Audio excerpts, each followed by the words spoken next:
tatawagan natin yung nag-birthday. Wait. Yung nilagay ko rito, yung mga mula June. Yung mga nag-birthday. Okay, magmamic ako para marinig nyo. I'm so happy dahil, pasensya na nung last week ay wala ako. Dahil, parang gusto mo talaga, wala ako.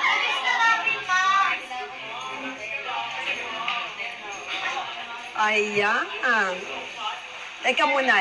Miss you all. Na-miss ko kayo. Month of June. So, yung magbe-birthday ng July ay meron din. Bakit? Kasi it's a sign of love. Eka, the more you give, the more na mas nai-impact mo yung pagmamahal sa kanila. Amen po ba? Amen? Dahil tinanong ko kayo, lahat sa inyo, karamihan ay walang Bible. Amen? Kaya yung iba sa inyo ay nag-search lang sa Google ng mga verse na inilagay ko. Amen? At ngayon, kailangan ay meron kayong alam. Sino na ba yung dito yung busog na busog yung espiritu? Amen!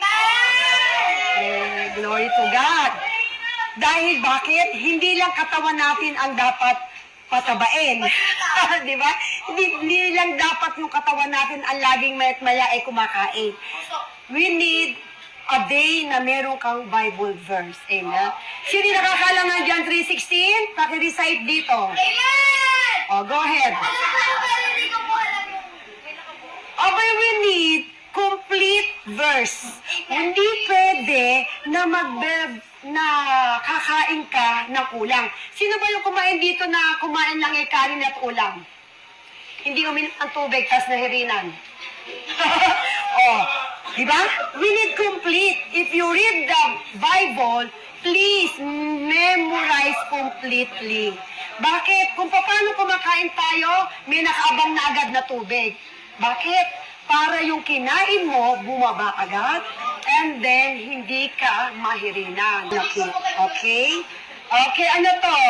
Ang ganda nyo naman kasi sulat. Kasi parang dito, mga nag-aral agad ng doktor Ano, may doktorate naman dito, parang doktor kung sumulat. Ha? Doktor na doktor yung sulat, kaya ako mismo nahihirapang magbasa Ayan, Muni ba to? Uy, nakasuyo.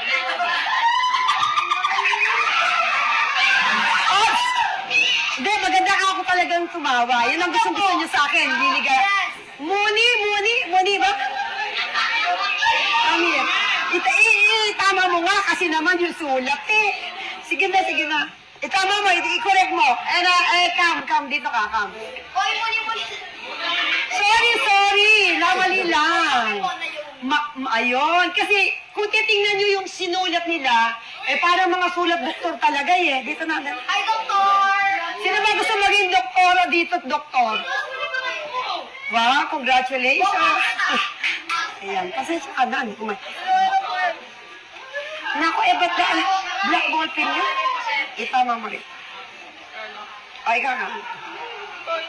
Ayaw, tabanan mo yan, ha? And then, ang susunod na ririgaluhan ko ay naman si Kylie. Ayan. Alam mo ang kagandahan na nakikita ko ngayon kasi sa daming estudyante tinuturuan ko ay 200.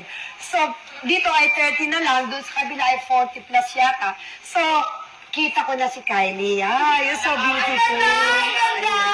Oo, alam mo lahat tayo maganda at pogi at ang ganda rin ni ay, maganda rin. Si Noemi? Ayan, Noemi. Ayan, okay na. And then si Renz ba to?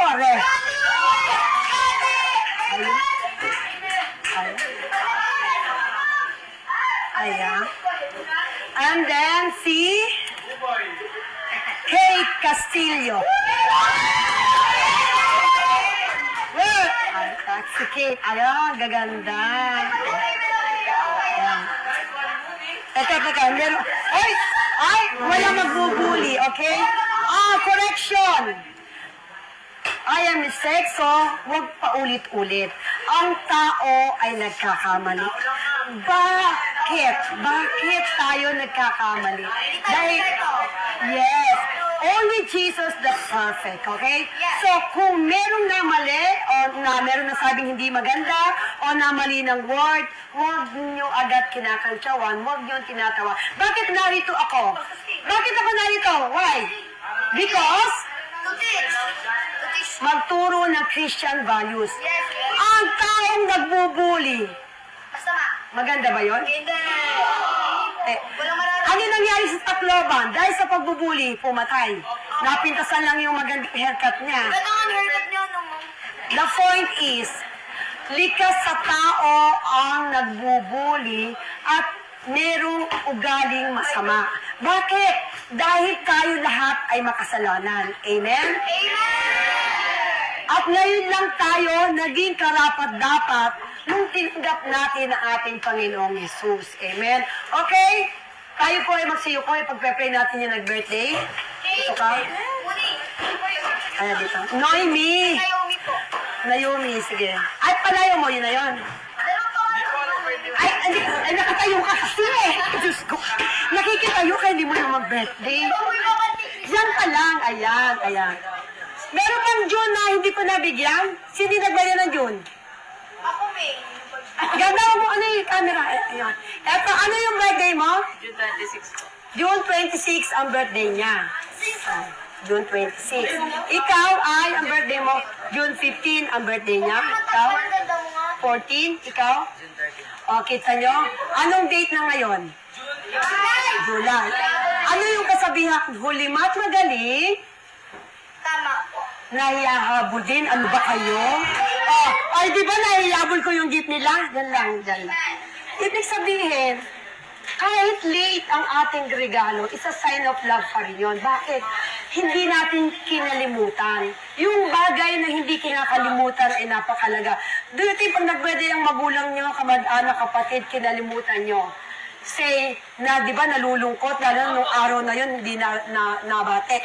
Pero pwede kang mag-message kahit late. Kaya nga may belated happy birthday eh. Di ba? Is that clear? Wow, talagang enjoy na enjoy ako magturo sa inyo eh. Amen po. Okay, okay. Can you, yung ko na kayo mag-birthday. Ibe-bless natin. Kasi kapag nagbe-birthday, kailangan ay bine-bless natin ang lahat na nagbe-birthday. Bakit? Pangalawa yan eh. Pangalawang buhay yan. Kasi meron kasi na hindi pa dumalit ang birthday, namatay na, di ba? Usually may ganun eh. Yung hindi na naabutan ang birthday. Pero, ang isang kapanganakan na ikaw ay nabuhay, binigyan ng buhay ulit, ay isang papagpasalamat na solusyon. And, ang sayo ko, ang pray. Kayo ba ay sanay manalangin? Sino na nanalangin sa inyo sa gabi? Oo, totoo. Opo. Amen. Panalangin na nagmumula sa puso. Opo. Heart. Eh, ba't ba nagdikit-dikit kayo dyan?